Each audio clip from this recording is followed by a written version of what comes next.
അങ്ങനെ American president Donald Trump കണ്ട സ്വപ്നം ചില്ലുപാത്രം കണക്കെ വീണുടഞ്ഞിരിക്കുകയാണ്. സമാധാനത്തിനുള്ള നോബൽ സമ്മാനം കിട്ടി തന്റെ ഏറ്റവും വലിയ സ്വപ്നം സാക്ഷാത്കരിക്കാം എന്നായിരുന്നു ട്രംപിന്റെ ഒരു പ്രതീക്ഷ. പക്ഷേ നോബൽ സമ്മാന ജൂറി ട്രംപ് ചെയ്തു കൂട്ടിയ സമാധാന ദൗത്യ പ്രവൃത്തികളൊന്നും കണ്ടില്ല എന്ന് തോന്നുന്നു. ഏതായാലും ട്രംപിന് വലിയ നിരാശയാണ് ഇപ്പോൾ ഉണ്ടായിരിക്കുന്നത്. അപ്പൊ സ്വാഭാവികമായിട്ടും ഒരു ചോദ്യം ഉയരും, ഇത്രയും വലിയ അവകാശവാദം ഉന്നയിച്ച അമേരിക്കയുടെ പ്രസിഡന്റ് എന്ന വലിയ അധികാര ശ്രേണിയിൽ ഇരിക്കുന്ന ട്രംപിനെ എന്തുകൊണ്ട് ഇവർ അവഗണിച്ചു? അതിനുള്ള ഉത്തരമാണ് ഇനി പറയാൻ പോകുന്നത്.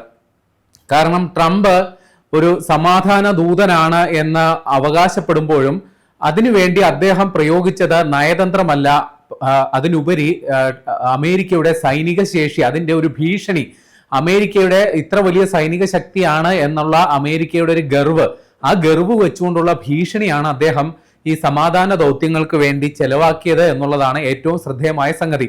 അന്താരാഷ്ട്ര നിരീക്ഷകർ എന്തുകൊണ്ട് ട്രംപിനെ അവഗണിച്ചു എന്നുള്ളതിന് 3 കാരണങ്ങളാണ് പറയുന്നത്. അതായത് അദ്ദേഹം പല രാജ്യങ്ങളുടെ മേലും ഇത്തരത്തിലുള്ള ഭീഷണി സ്വരങ്ങൾ മുഴക്കിയിട്ടുണ്ട്.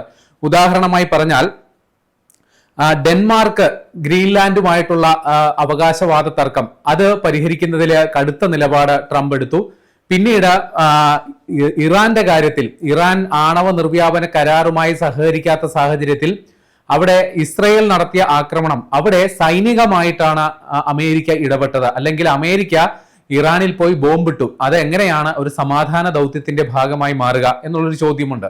പിന്നെ അദ്ദേഹം അമേരിക്കയിലെ പ്രതിരോധ മന്ത്രാലയത്തെ, അതായത് ഡിഫൻസ് ഡിപ്പാർട്ട്മെന്റിനെ വാർ ഡിപ്പാർട്ട്മെന്റ് ഓഫ് വാർ, യുദ്ധത്തിനുള്ള വകുപ്പ് എന്ന് പുനർനാമകരണം ചെയ്ത ഒരു പ്രസിഡന്റാണ് ഡൊണാൾഡ് ട്രംപ്. അപ്പൊ അത്തരത്തിലുള്ള ഒരാളെ എങ്ങനെയാണ് ഒരു സമാധാനത്തിനുള്ള നോബൽ സമ്മാനത്തിന് പരിഗണിക്കുക എന്നുള്ളതാണ് പലരും ചോദിക്കുന്നത്. അപ്പൊ ഈ സമാധാനത്തിനുള്ള നോബൽ സമ്മാനത്തിന് എന്താണ് മാനദണ്ഡം? ഇത്രയേ ഉള്ളൂ. അതായത് ലോക രാജ്യങ്ങൾ തമ്മിലുള്ള സംഘർഷങ്ങൾ പരിഹരിക്കുക, അല്ലെങ്കിൽ സംഘർഷങ്ങൾ പരിഹരിക്കാനായിട്ടുള്ള ശ്രമങ്ങളിൽ പങ്കാളികളാകുക, ലോകത്തെമ്പാടുമുള്ള മനുഷ്യരാശിയുടെ ഉയർച്ചയ്ക്ക് വേണ്ടി അല്ലെങ്കിൽ ജനാധിപത്യ പ്രവർത്തനങ്ങൾക്ക് വേണ്ടി പോരാടുക തുടങ്ങിയ കാര്യങ്ങൾ പരിഗണിച്ചാണ് ഈ സമാധാനത്തിനുള്ള നോബൽ സമ്മാനം അതിന് അർഹരായവർക്ക് കൊടുക്കുക. പക്ഷെ ട്രംപിന്റെ കാര്യത്തിൽ ട്രംപ് കഴിഞ്ഞ ജനുവരിയിലാണ് രണ്ടാമതും അധികാരത്തിലെത്തിയത്.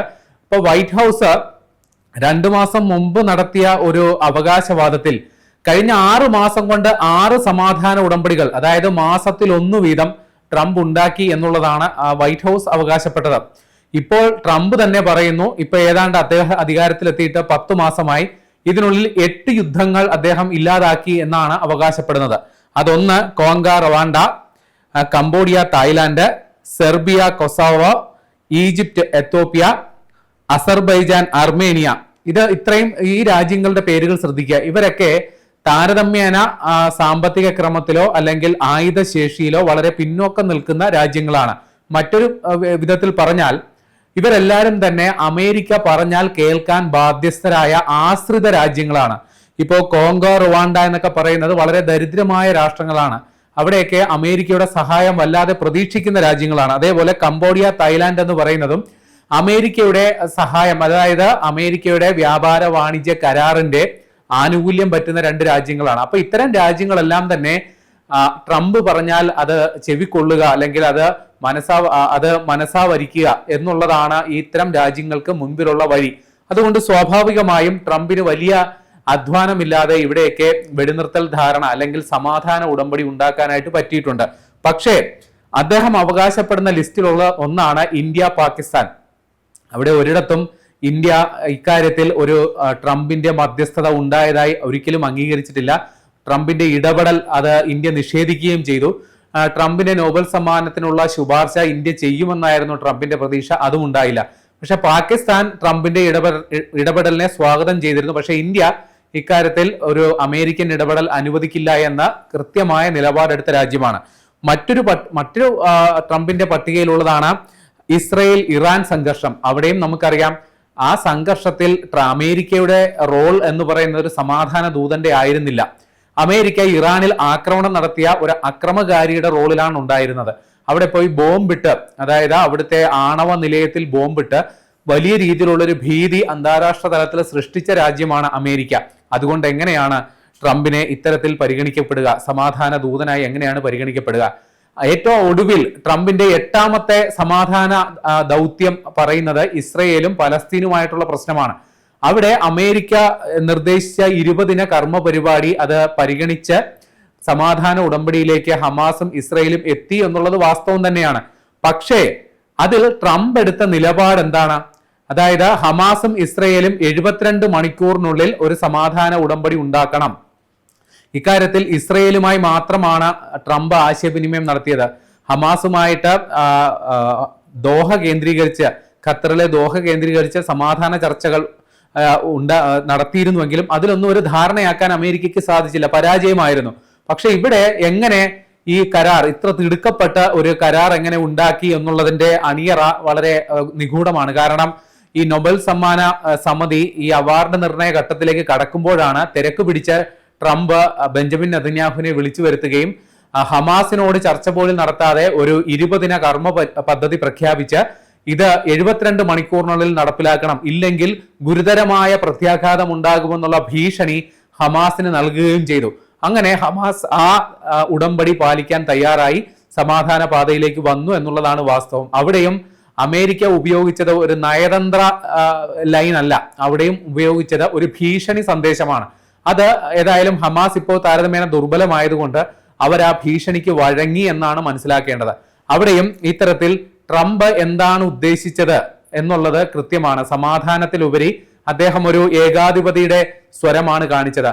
ഇത്തരത്തിൽ തന്നെയാണ് പല കാര്യങ്ങളിലും ഇദ്ദേഹം ഇടപെടുന്നത്. കാരണം ഇസ്രയേലിനോട് നേരത്തെ പറഞ്ഞ വാക്ക് ഇങ്ങനെയായിരുന്നു, അവിടെ ഇസ്രയേൽ എത്രയും പെട്ടെന്ന് അവിടെ അവരുടെ ദൗത്യം പൂർത്തീകരിക്കണം, അതായത് അവിടുത്തെ വംശഹത്യ അടക്കം ഇസ്രയേൽ എത്രയും പെട്ടെന്ന് പൂർത്തിയാക്കണം എന്ന് പറഞ്ഞ ആളാണ് ട്രംപ്.